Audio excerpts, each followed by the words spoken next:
नमस्कार मित्रों, पिछले वीडियो में मैंने आप लोगों को रेखाओं के बारे में बताया था कि हस्त रेखा में कौन कौन सी रेखाएं मुख्य होती हैं हाथ में। आज मैं पर्वतों के बारे में बताऊंगा और उंगलियों के बारे में बताऊंगा कि कौन से फिंगर को क्या कहते हैं और कौन सा पर्वत हस्त रेखा में कहाँ पर होता है। मैं शुरू करता हूँ। पहली उंगली इंडेक्स फिंगर। इसमें जो इस फिंगर को गुरु की उंगली कहते हैं और जो इसके नीचे जो ये पर्वत होता है तो इस स्थान को गुरु पर्वत कहते हैं, जुपिटर माउंट कहते हैं। दूसरी उंगली सैटर्न फिंगर बोलते हैं इसको, शनि मध्यमा मिडिल फिंगर बोलते हैं इसको। इसके नीचे का जो ये भाग होता है इसको शनि पर्वत कहते हैं। ये यहाँ से लेकर के अगर इन दोनों यहाँ से एक रेखा खींची जाए और एक रेखा इसके मिडिल पॉइंट से खींची जाए तो जो इसके बीच का भाग होगा उसको शनि पर्वत कहते हैं। और तीसरी जो उंगली होती है उसको अनामिका बोलते हैं और इस उंगली को सूर्य की उंगली कहते हैं, सन फिंगर। और इसके नीचे का जो ये भाग होता है यहाँ से लेकर के और ये इस शनि पर्वत के उंगली के ये इस तरह पार्ट जो होता है उसको सूर्य पर्वत कहते हैं। और इसके बाद में जो लास्ट फिंगर होती है उसको बुध की उंगली मरकरी फिंगर कहते हैं, कनिष्ठा जो होती है। और इसके नीचे का जो ये भाग होता है उसको बुध पर्वत कहते हैं। तो और इसके बाद मैं आऊँगा जो अंगूठे का नीचे का भाग होता है उसको शुक्र पर्वत कहते हैं। ये भाग जो है शुक्र पर्वत और अंगूठा शुक्र का द्योतक होता है। और इसके बाद में जो ये भाग होता है आपका ये एरिया इसको चंद्र पर्वत कहते हैं। और ये मंगल वन एरिया है जो ये इस जगह का भाग होता है जो इसको मंगल वन एरिया कहते हैं।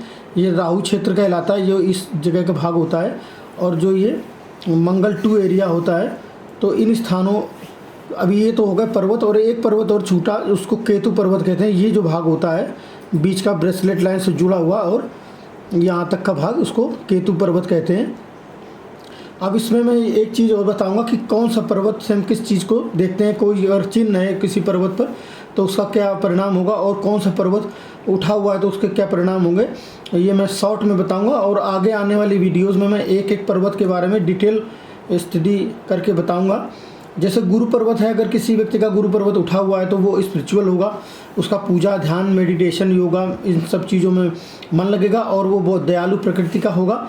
और किसी का शनि पर्वत उठा हुआ है तो वो धनवान हो सकता है, धनवान होगा और कोर्ट केसेस वगैरह के बारे में उसको काफ़ी जानकारी होगी, वो ऐसा व्यक्ति वकील हो सकता है। सूर्य पर्वत जिसका उठा होगा वो नेतृत्व क्षमता उसके अंदर अधिक होगी और लीडिंग अपने जहाँ भी जिस जगह भी वो काम करेगा वो लीडरशिप का क्वालिटी होगी, उसमें लीडरशिप के गुण होंगे। बुध पर्वत जो जिसका उठा होगा या बुध पर्वत और वर्टिकल लाइंस होंगी इस तरह से तो वो व्यक्ति वाकपटु होगा, कम्युनिकेशन स्किल उसका अच्छा होगा। और व्यापार रेखा भी अगर है, ये सब चीज़ें देखते हैं, अगर व्यापार रेखा है जो कि भाग्य रेखा से चल सकती है या यहीं पर हो सकती है तो ऐसा व्यक्ति व्यापार में भी निपुण होगा।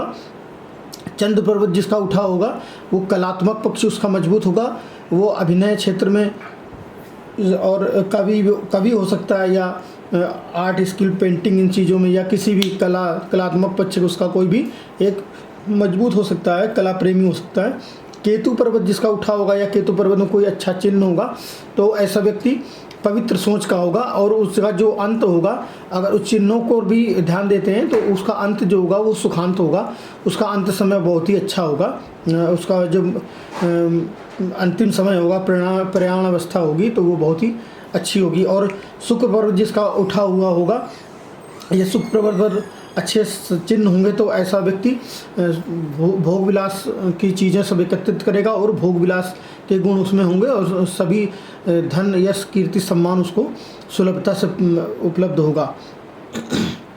और मंगल पर्वत पर अगर कोई वर्टिकल लाइन है तो ऐसा व्यक्ति कोर्ट केसेस में विजयी होगा। अगर हॉरिजॉन्टल लाइन है तो उसकी कोर्ट इशूज़ जो भी होंगे या कोर्ट केसेस होंगे उसमें वो हार का मुंह देखना पड़ेगा उसको।